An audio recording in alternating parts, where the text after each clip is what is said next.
A performance royalty is basically a payment for when a song is performed live in a public setting. Performance royalties are collected by performing rights societies. Now, these societies are just organizations. They act on behalf of songwriters, publishers, and performers. Right now, there are 3 organizations that do this. First, the BMI, Broadcast Music Incorporated, the ASCAP, American Society of Composers, Authors, and Publishers, and then the SESAC, Society of European Stage Authors and Composers. It is their job to license songs and then collect royalties for any time that song is performed in public. This means that radio, TV, movies, grocery stores, restaurants, bars, and any other commercial establishment have to pay in order to play licensed music.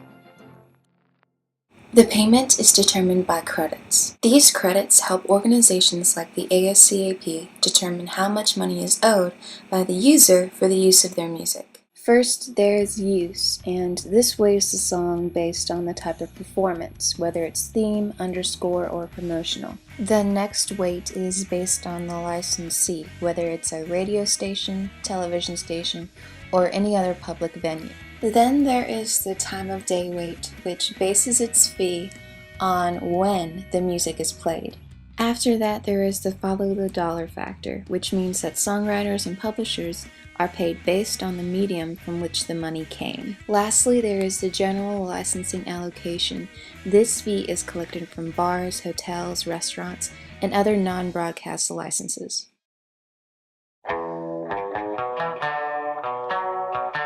Once a song is registered with one of the 3 organizations, it becomes a part of their collection.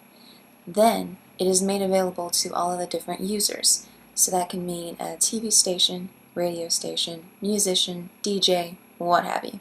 Most users have what we call a blanket license. Now, a blanket license makes it possible for radio, television stations, DJs, musicians, and other public businesses to play music without having to acquire the rights every time they want to play a song.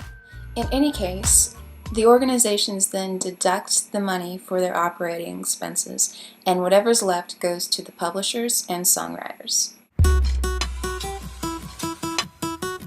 Recording artists earn their royalties from the sale of CDs, cassette tapes, and from way back in the day, vinyl records. Ironically, recording artists don't earn royalties on any public performances. It can be on the radio, TV, in bars, restaurants. They just don't get anything. This goes back to a long-standing practice that's based on copyright law, and the simple fact that when radio stations play the songs, more CDs are sold. Money, having fun, man. She's just like me. In the club, throwing one, man. She's just like me. 24s on the range. She's just like me. Go on, shout it, do your thing. Another thing is, performers have absolutely no control over their own songs. The song itself is controlled by the songwriter, the publisher, and the recording company. So, if you're not a songwriter and you don't have a huge following, you might not make that much money. Why do you wanna change me now? In 1995, Congress passed the Digital Performance Right in Sound Recordings Act. This act gave copyright owners of sound recordings a limited public performance right. This means that for the first time, copyright owners and featured artists would finally receive compensation for non-interactive digital transmissions, including satellite, cable, and internet radio. That means that as of now, AM and FM radio are the only music platforms that do not pay a performance royalty fee to the artists for the use of their music. I'm through with standing in line, the clubs I'll never get in. It's like the bottom of the ninth and I'm never gonna win this. Life hasn't turned out quite the way I want it to be. Tell me what you want. I want a brand new house on an episode of Cribs and a bathroom I can play baseball in, and a king-size tub big enough for 10 plus me. So what you need?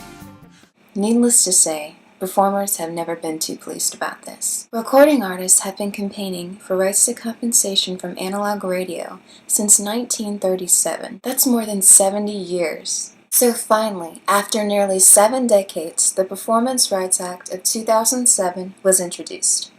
The Performance Rights Act is a new law Congress is considering that would require broadcasters to pay artists when their music is played on air. The Performance Rights Act is a bailout plan for the music industry. With the increased fees radio stations would be paying, their money would be divided up. 50% would go to the record label, the featured artist would receive 45%, and 5% would be divided amongst the background singers and musicians. Now this act has been largely supported by two groups, the Music First Coalition and the Recording Industry Association of America.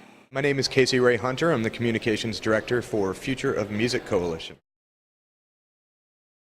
We're basically a research, education, and advocacy organization for musicians, so we try to get them informed about the issues so they can take an active role in some of the policy debates that affect their livelihood.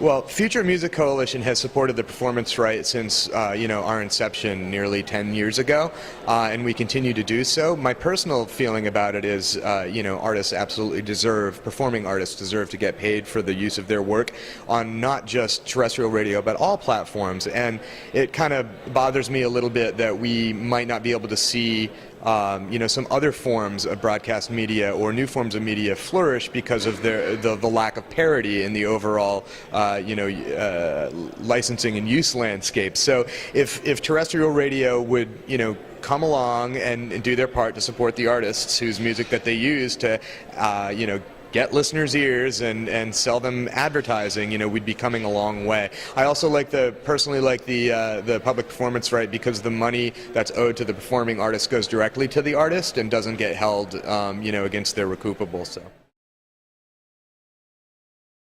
I've been watching this for a while, and I think that anytime you can actually talk about how this would benefit artists and how it can represent a significant direct income stream as we transition from a physical sales model to more of a plays model, it's going to become increasingly important for artists to be able to have a range of revenue streams because it all counts.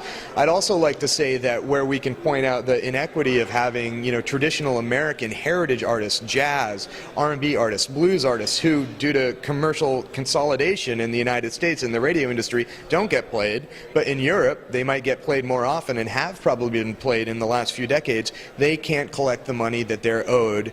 Even though Europe has a public performance right, they can't collect the money that they're owed from overseas plays because we don't have a reciprocal right in the United States. And I find that a little bit, that rubs me the wrong way too. She take my money when I'm in need. Over-the-air broadcast stations can use a statutory license, making just one annual payment under a rate set by the Copyright Royalty Board.